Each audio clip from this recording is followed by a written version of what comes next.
For today's video mga kapares, magluluto na naman po tayo ng ating pananghalian at ang lulutuin po natin ngayon ay sinabawang isdang galunggong. Meron po tayo dyan kangkong, dahon ng malunggay, meron din tayong kamatis, sibuyas at luya at paminta at asin lang po ang ating panimpla. Kayo ba mga kapares, meron na ba kayong naisip na lulutuin ngayong pananghalian? Ang bidyong ito ay katatapos lamang po ng bagyong si Christine, kaya ang nabili ko lang po sa talipapa ay isdang galunggong at sinamahan ko po yan ng malunggay at kangkong para mag-isabaw tayo. Dahil isa rin to sa masustansyang luto ng isda. Shoutout po sa ating mga followers, mga subscribers natin sa YouTube channel at yung mga nagsishare po ng aming video, maraming salamat po. Malaking tulong po yan sa amin.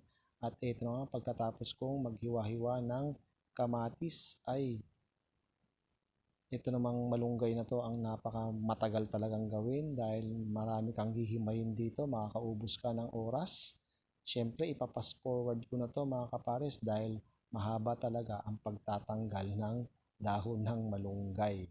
Kaya nga naman sa tubig ay ilalagay na natin ang luya at sibuyas at sasama na rin natin yung kamatis. Maglalagay din po tayo ng asin. Ayan. Pagkatapos pakukuluin lang po natin yan hanggang sa lumabas ang katas ng ating aromatics. Pagkatapos ilalagay na rin natin yung isdang galunggong. Ayan. Pakukuluin lang po natin yan. Pagkatapos maglalagay din tayo ng paminta. At susunod na rin natin yung dahon ng kangkong at meron tayong siling haba. Pakukuluin lang natin ng bahagya at maglalagay na rin tayo dyan ng dahon ng malunggay. Ayan. Shoutout po sa mga nakaka-relate po sa lutong ganito, yung ayaw yung mamantikang pagkain. At ito na nga po, kumuha tayo ng kanin at mangantayon. Father, the Son, the Lord is taking from what is it, the body of Christ, our Lord. Amen. Welcome back mga kapares. Ang niluto po natin dito ay yung nabili lang po natin sa talipapa dahil wala daw po masyadong isda. Dahil katatapos lang po ng bagyong Christine. Ito po, medyo mahangin-hangin pa po sa labas, kaya dito ako sa loob. Mangantayin mga kapares, baka matry nyo rin itong lutuin ha. Yun, sarap din ang sabaw. Asin at paminta lang nilagay natin dito.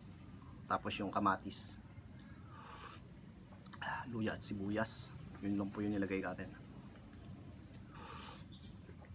Wala tayong masyadong nilagay na kung ano-ano. Ano, kangkong. Talbos sana ng kamoting lalagay ko pero wala din tayong mabilihan nun. Yan. Sa palengke nga daw po walang isda. Kasi yung kay bagyong Christine.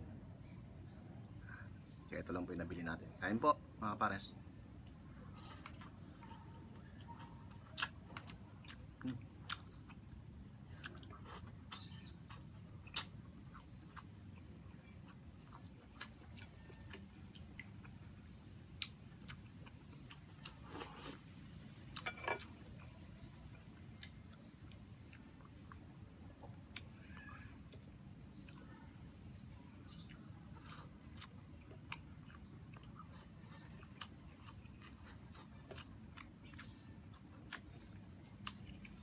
Kahit bangus wala daw mabili, sabi nung ano pinagbilhan ko.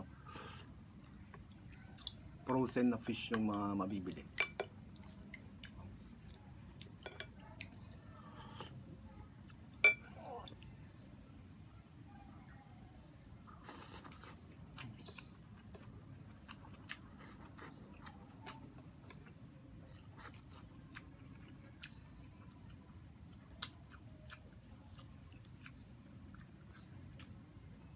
Ngayon lang po ako nagluto ng ganito, yung galunggong na sinabawan. Kasi yung ganito, wala ka ng gisa-gisa.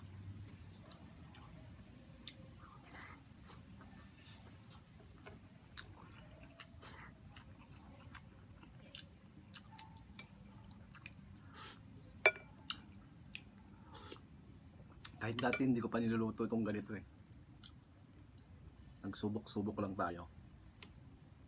Yung mga may kamatis na isda na sinabawan.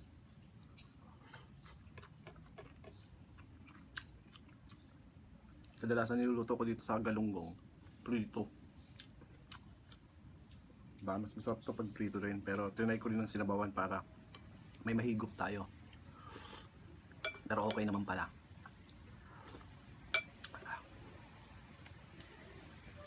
Pasarap yung luya. Medyo manghang-anghang.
Mabilis lang po yung video natin ngayon para naman po hindi tayo masyadong abutin ng mahaba.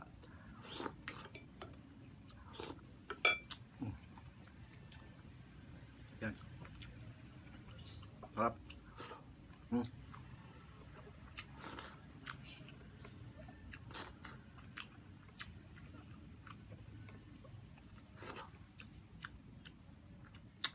Hanggang dito lang po yung ating video mga kapares. Sana masubukan nyo din tong gantong ulam na hindi na kailangang igisa. Salamat po sa pagsubaybay sa aming channel. Hanggang sa muli mga kapares.